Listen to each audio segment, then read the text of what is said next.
they just stopped me out of nowhere, and they didn't tell me why. And they wanted to check my wallet and stuff, but they didn't. And after that, they just left and they just kept going.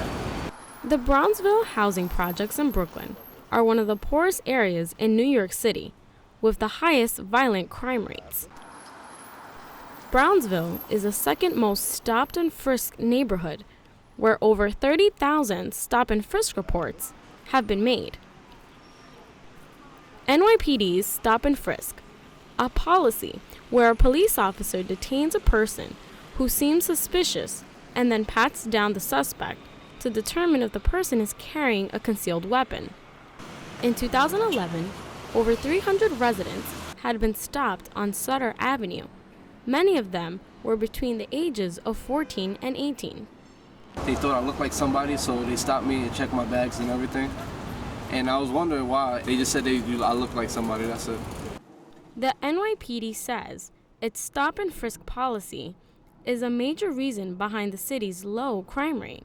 But in this section of Brooklyn, this policy has raised more serious concerns about privacy rights and racial profiling.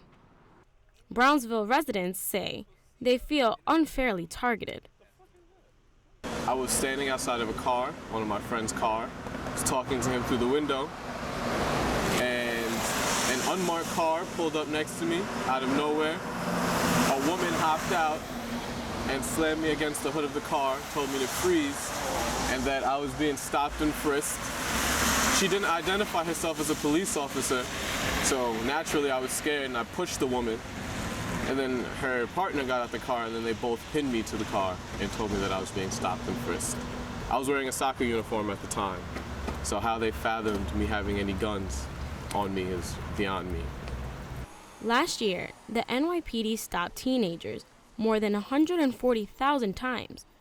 The vast majority of them were African American and Latino males. Police Commissioner Raymond Kelly has repeatedly rejected claims of racial profiling.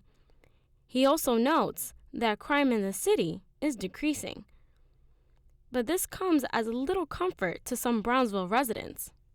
Violated. Degrading. My rights was violated. Belittled. I simply can't just walk down the street without being accused for something that I have nothing to do with. That crime in general has probably, I've seen it gone down in my neighborhood lately since the stop and frisk. That does not account for the thousands of people that are being arrested for minor charges, not for guns. I feel like if you found a gun, cool. But if you don't, then they need to be let go.